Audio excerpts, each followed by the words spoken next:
E olha só, Rovai, queria começar o nosso giro de notícias falando sobre a ironia ali, a fala do ministro Alexandre de Moraes ontem, numa sessão do Tribunal Superior Eleitoral. Ele que preside a corte, né, além de ser ministro do Supremo, ele falou sobre a resistência do judiciário à tentativa de golpe de Estado perpetrado pelo bolsonarismo contra o Brasil, né, contra a democracia brasileira e também contra as instituições, que culminou naquele 8 de janeiro, onde os bolsonaristas foram lá destruir tudo, todas as sedes dos três poderes em Brasília. E olha só, a sessão discutia sobre inteligência artificial, democracia e eleições. E olha só o que ele afirmou, vou colocar aqui o trechozinho dessa fala do Moraes, lembrando outra fala que o Eduardo Bolsonaro disse em 2018, em plena campanha eleitoral, onde o pai dele, o Jair Bolsonaro, se elegeu. Solta o vídeo do Alexandre de Moraes, por favor, Guilherme. E não dá alteração, vamos para o confronto. Vamos desacreditar o judiciário, que foi o que se tentou e o que se fez aqui no Brasil. Vamos para o confronto. Todos se recordam que bastava um cabo e um soldado para fechar o Supremo Tribunal Federal. O cabo, o soldado, o coronel estão todos presos, né? E o Supremo Tribunal Federal aberto e funcionando. Mas se disse que bastaria um cabo e um soldado. Como não foi um cabo e soldado, foram milhares de pessoas que destruíram o prédio do Supremo Tribunal Federal. Se foi para o confronto. Para o confronto ao judiciário para tentar exatamente garantir esse novo populismo. Então, olha só, e só para lembrar, essa fala do Eduardo Bolsonaro em 2018 foi naquele cursinho de Alfacom, que é para quem quer prestar concurso público, e em 2018 a gente até trouxe aqui para vocês lembrarem dessa fala, onde ele diz que bastaria um cabo, um soldado para fechar o Supremo. Solta esse vídeo para relembrar, um vídeo que viralizou muito na época da campanha eleitoral. Farmacêutico lá no HCE, no Rio. Tive oportunidade de conhecer seu pai lá pessoalmente. Ah, tá. Fazer os exames dele lá na faixa. Eu já operei lá quando era moleque. Sim. A pergunta é, saiu uma pesquisa há pouco tempo agora do Data Poder e com a possibilidade do seu pai ser eleito no primeiro turno, jogando por terra aí a pesquisa do Ibope e Datafolha também. Seu pai sendo eleito no primeiro turno, há a possibilidade do STF, que há uma previsibilidade dele agir e impedir que o seu pai assuma, e isso acontecendo, o Exército pode agir sem ser invocado lá, salvo engano, acho que o artigo 1º, se isso acontecer? A gente já está caminhando para um estado de exceção, né? O STF vai ter que pagar para ver, e aí quando ele pagar para ver, vai ser ele contra nós. Assim, você está indo para um pensamento que muitas pessoas falam e muito pouco pode ser dito. Mas se o STF quiser arguir qualquer coisa, sei lá, recebeu uma doação ilegal de R$100 do José da Silva, impugna a ação dele, a candidatura dele. Eu não acho isso improvável não, mas aí vai ter que pagar para ver. Será que eles vão ter essa força mesmo? O pessoal até brinca lá, cara. Se quiser fechar o STF, sabe o que você faz? Você não manda nem um jipe, cara. Manda um soldado e um cabo. Não é querer desmerecer o soldado e o cabo, não. O que é o STF, cara? Tipo, tira o poder da caneta de um ministro do STF. O que ele é na rua? Você acha que a população... Se você prender um ministro do STF, você acha que vai ter uma manifestação popular a favor dos ministros do STF? Milhões na rua? Não vai, Solta o Gilmar. Mas você vai solta o Gilmar. Tá aí. E aí, então, agora, né, o Xandão botou aí, né? Falou, não, o cabo, os soldados e o coronel estão presos. E Rovai, o que você achou aí dessa humilhação, essa ironia aí do Alexandre de Moraes? Essa galera digamos assim, da extrema-direita fascista, eu acho que é o que mais coaduna com... Eu nem... Alguém me alertou para isso, eu não sei quem, falou, não chame de bolsonaristas, vai. Porque Bolsonaro é só um instrumento, é aquele que foi encontrado no meio do caminho do percurso do fascismo no Brasil, que foi se fortalecendo, tinha várias possibilidades, uma delas era o Moro, inclusive. O Moro poderia ter sido líder de fascista, o caminho. Ele andava como Mussolini, de preto, ele tinha inspirações fascistas, né? Inspirações ideológicas, eu digo, ele tem.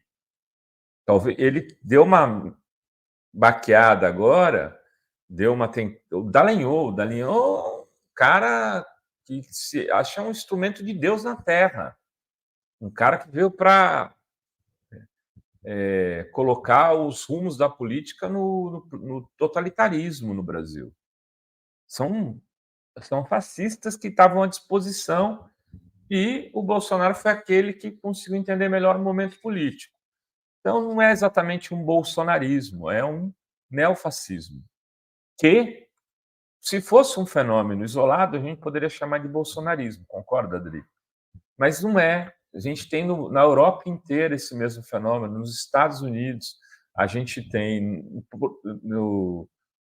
na Argentina, com Milei. Então, é mileizismo na Argentina, bolsonarismo no Brasil, lepenismo na França? Não, é um extremismo de direita. A gente precisa ter cuidado, principalmente quando faz análise acadêmica, não, o bolsonarismo. Não, é esse extremismo. Fascismo. Josias Azevedo está dizendo, é isso, fascismo, neofascismo. Tem componentes de novidades, por isso que a gente pode chamar de neo. Eu não gosto de colocar neo em tudo também, mas tem componentes de novidade, tem componentes de novo. Quais são? Eles se organizam a partir de um partido digital. Eles são expressão de um novo momento da comunicação também, onde eles conseguiram fisgar, né, que é possível usar o que sempre eles usaram, que era o discurso usando as mentiras, né, que a gente chama de fake news hoje na era digital, né, como instrumento de narrativa, de convencimento.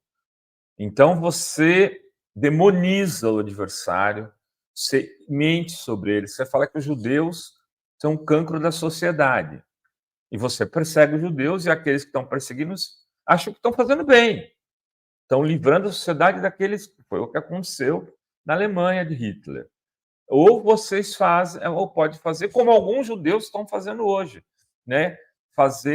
Dizer que os palestinos são violentos, como fizeram no apartheid com os negros na África do Sul, ou como o bolsonarismo faz com a esquerda, com o petismo, com o PSOL, com o PCdoB aqui no Brasil.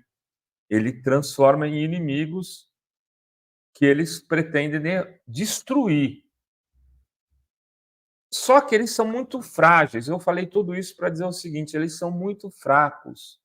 Quando confrontados, eles se tornam crianças, se tornam seres patéticos. Foi o que fez o Alexandre de Moraes com o Eduardo Bolsonaro. Bananinha, se puser o Lucão aqui para debater com ele, vai tomar um couro. Né? Eu estou falando sério. Eu conheço o Lucão. Vai dar um couro nele. Imagina pegar alguém com estatura intelectual. Porque o cara pode até ser de direita, mas ter estatura intelectual, pode ser até de extrema direita. O cara sabe o que está fazendo. Esses caras não, são patéticos. O Moro é patético. O Kim Kataguiri é patético. O Kim Kataguiri não tirava nota nem para ser aprovado na graduação da Federal ABC. Pega o boletim dele na Federal ABC, manda ele mostrar as notas que ele tinha. Era um péssimo aluno. Aprendeu aí a desinformar, entendeu um mecanismo que funciona, e a partir desse mecanismo se catapultou para a política brasileira. Eu falei demais, mas eu queria dizer que eu amo vocês, meus amigos. Olha só, e a galera tá concordando aqui com você. O Fazo Ellison diz: temos que chamar de bolsonarismo. Ah, não, ele está discordando, mas tem outros que estão concordando. Ele diz: temos que chamar de bolsonarismo, sim, Rovai. Esse é o nome do movimento fascista neo-integralista que ocorreu no Brasil. Tirar esse nome significa apagar as características atreladas à família. Aí a opinião do Fazo Ellison. E já a Josi diz: Rovai me recusa a usar o termo bolsonarismo porque essa não é uma escola dele. Concordo super com você. E é um movimento mundial e acho péssimo elevar essa besta denominando um movimento global. É um movimento, sei lá, global, mas aqui no Brasil tem eles como... Tem características, mas muito semelhantes. O Bolsonaro replica o Trump, que é replicado também pelo... segue, né, o mesmo pelo Milei. Você vê que tem um vídeo do Bolsonaro encontrando o Trump e outro do Milei encontrando o Trump. Se você não soubesse que um é um, o outro é outro, você achar que os dois eram gêmeos, almas gêmeas. Almas gêmeas, bate coração, a metade da laranja, dois amantes, dois irmãos. Eu não entendo essa parte, dois amantes, dois irmãos. Não é uma coisa meio atrapalhada? Estranha, isso? Né? Não tinha pensado também. O Milei, eles babam. Parece aqueles cachorrinhos. Não, aliás, o oráculo dele é um cachorro, é o cachorro dele. Eles babam pelo Trump, é uma coisa constrangedora. Cara, eu já fiquei perto de pessoas que eu admiro muitíssimo. Cara, você tem compostura. Um viralatismo, né? I love you. I love you. Patético. É uma coisa assim, eles babam, né, pelos Estados Unidos, e aí o Trump é a personificação do American Dream deles, e eles, nossa, viralatismo, né, porque tudo aqui é ruim, lá é tudo ótimo, né, é uma coisa assim. O Daniel Miage pergunta: o Milei também falou I love you pro Trump? Não, ele falou: eu queria tanto lhe conhecer, eu admiro tanto você. É uma coisa assim, bizarra, Daniel. Mas olha só, ainda na pauta do Eduardo Bananinha, eu queria lembrar para vocês quem é o dono desse cursinho onde ele falou em 2018 que bastava um cabo e um soldado para acabar com o Supremo Tribunal Federal.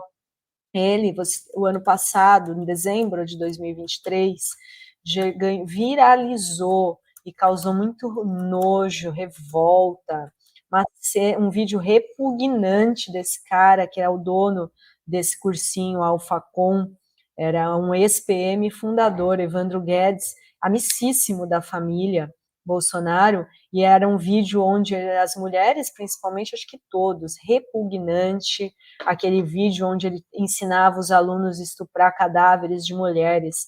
Ele falava: imagina, você tá lá na necrópsia, aí chega uma menina do Pânico na TV morta, meu irmão, com aquele rabão, e aí ele ensina ali, botar o corpo da mulher numa posição que dê, segundo ele, ali para né, ficar lá a noite inteira e assim. Mas isso é antigo, né? Então, eu tô lembrando só o pessoal quem é, onde ele estava nesse vídeo aí, que agora o Moraes bem lembra que todos estão presos.